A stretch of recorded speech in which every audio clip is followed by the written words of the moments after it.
দক্ষিণ কামৰূপৰ কালাতালি গৰৈমাৰী পথৰ চৌধুৰী পামত ভয়ংকৰ পথ দুৰ্ঘটনা। নিয়ন্ত্ৰণ হেৰুৱাই পথৰ দাঁতিত থকা শিমলু গছত এটা প্ৰচণ্ড খুন্দা মাৰে তীব্ৰবেগী যাত্ৰীবাহী ট্ৰেভেলাৰে। দুৰ্ঘটনাটোত চালকসহ আহত কেইবাগৰাকীও যাত্ৰী। আহত যাত্ৰীসকলৰ ভিতৰত আছে কেইবাগৰাকীও স্কুলীয়া ছাত্ৰী আৰু এগৰাকী শিক্ষয়িত্ৰী। দুখন ট্ৰেভেলাৰে প্ৰতিযোগিতাৰে গুৱাহাটীৰ অভিমুখে গৈ থকা অৱস্থাতে সংঘটিত হয় এই দুৰ্ঘটনা। দুৰ্ঘটনাত পতিত হোৱা ট্ৰেভেলাৰৰ নম্বৰ হৈছে AS25AC 6169। দুৰ্ঘটনা সংঘটিত হোৱাৰ লগে লগে স্থানীয় ৰাইজে গাড়ীৰ চালক ৰাইজুদ্দিন আহমেদ, শিক্ষয়িত্ৰী মাৰেল পিঞ্চি মাৰাক আৰু স্কুলীয়া ছাত্ৰী ক্ৰমে সুহানা আখতাৰা, নুৰিজা আহমেদ আৰু মৰিয়ম আহমেদ নুৰ ইয়াছমিনক কুন্তলী সামূহিক স্বাস্থ্য কেন্দ্ৰত ভৰ্তি কৰে। উল্লেখ্য যে চালকৰ দায়িত্বহীনতাৰ বাবে দুৰ্ঘটনাটো সংঘটিত হোৱাৰ অভিযোগ কৰিছে এতিয়া স্থানীয় ৰাইজে। আজি ভয়ানক এটা এক্সিডেণ্ট হৈ যায়। আজি ৰাতিপুৱা কুঁৱলীৰ সময়ত যি স্পীডত গাড়ী আহে, আজি এক্সিডেণ্টটো হোৱাৰ মেইন উদ্দেশ্য কাৰণটো হৈছে আমাৰ ড্ৰাইভাৰ অৰ্থাৎ চালকৰ মৰ্মকালে সিহঁতে এনেকুৱাকৈ ৰাতিপুৱা কুঁৱলীৰ মাজতো গাড়ী চলায় যাতে ৰাস্তাত আৰু কোনো নাথাকে। সিহঁতে চলাই যাব। যদি ৰাস্তাত মানুহ আছে না গাড়ী সৰু সৰু গাড়ী আছে সেইগিলাও সিহঁতে লক্ষ্য নকৰে।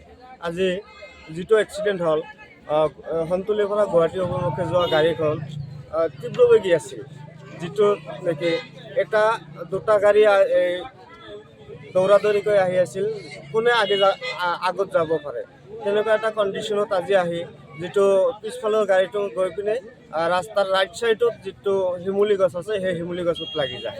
এনেকুৱা অৱস্থাত গাড়ীৰ বহুতো যাত্ৰীৰ ক্ষতি হয়।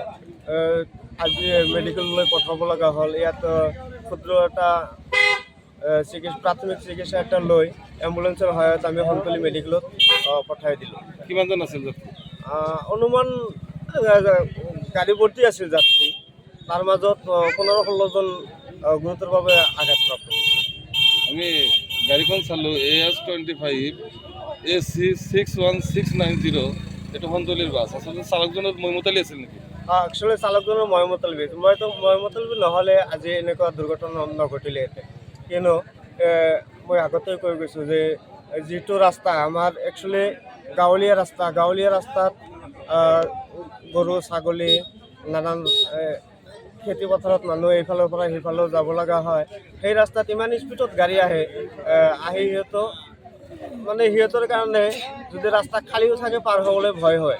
এনেকুৱা আমাৰ চালকৰ মৰ্মতলিৰ কাৰণে আজিৰ এক্সিডেণ্টটো হৈছে। ক'বলৈ আমি দুখেৰে জনাবলৈ বাধ্য হৈছোঁ যে কলাতলি অঞ্চলৰ আমাৰ চৌধুৰীৰাম গাঁৱত এটা দুটা ট্ৰেভেলাৰ জিদাজিদিকৈ সিহঁতে পাল্লাপাল্লিকৈ গৈ আছিলে গুৱাহাটীমুখে, আৰু সিহঁতৰ দুখন ট্ৰেভেলাৰৰ স্কুলৰ যাত্ৰী আছিলে। আৰু এইবিলাক আচলতে আমাৰ যিবিলাক ট্ৰেভেলাৰ চালকজনৰ আচলতে ভুল। সিহঁতে পূৰা সিহঁতে নিজৰ মইমতালিৰে সিহঁতৰ এক্সিডেণ্ট সিহঁতে কৰি আছে। আৰু এই চাগত আমি আমাৰ বাছ সংস্থাৰ সন্থাৰ যিবিলাক কৰ্তৃপক্ষ আছে সিহঁতক আমি এটা কৰজোৰে অনুৰোধ জনাইছোঁ যে সিহঁতে যাতে বাছ চালকহঁতক ড্ৰাইভাৰহঁতক অলপ সতৰ্কবাণী কৰি দিয়ে। আৰু এই ড্ৰাইভাৰ চালকৰ ক্ষেত্ৰত আমাৰ এইবিলাক আজিকালি বহুত ল'ৰা ছোৱালী আঘাতপ্ৰাপ্ত হৈছে। ইতিমধ্যে আমাৰ কেইবাজন ছাত্ৰী মেডিকেলত ভৰ্তি কৰিছে, আমি শুনা পাই আছোঁ। লগতে ট্ৰেভেলাৰ চালকজনো আঘাতপ্ৰাপ্ত হৈছে, সিহঁতক আমাৰ সন্তুলা পেচিত ভৰ্তি কৰিছে।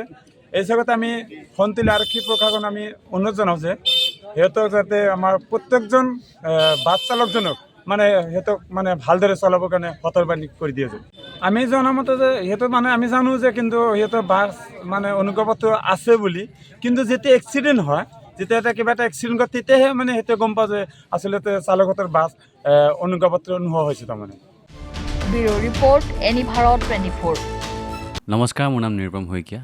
এনি ভাৰত 24 এটা নতুন অনুষ্ঠান লৈ আহি আছে, জুবিনৰ গানে কি আনে। তাৰ অডিশ্যনসমূহ অসমৰ প্ৰত্যেকটো ডিষ্ট্ৰিক্টত হ'ব, আৰু এটা ৰিয়েলিটি শ্ব' হয়। আপোনালোকে দিয়া ফোন নম্বৰ যোগাযোগ কৰিব পাৰে, আৰু আপোনালোকৰ ওচৰলৈ এনেও গৈ আছে তেওঁলোক, আৰু আশাবাদী যে আপোনালোকে এই অনুষ্ঠানটোত ভাগ ল'ব, আৰু আশা থাকিল যে আমি খুব সুন্দৰ সুন্দৰ গায়ক দেখিবলৈ পাম। ধন্যবাদ।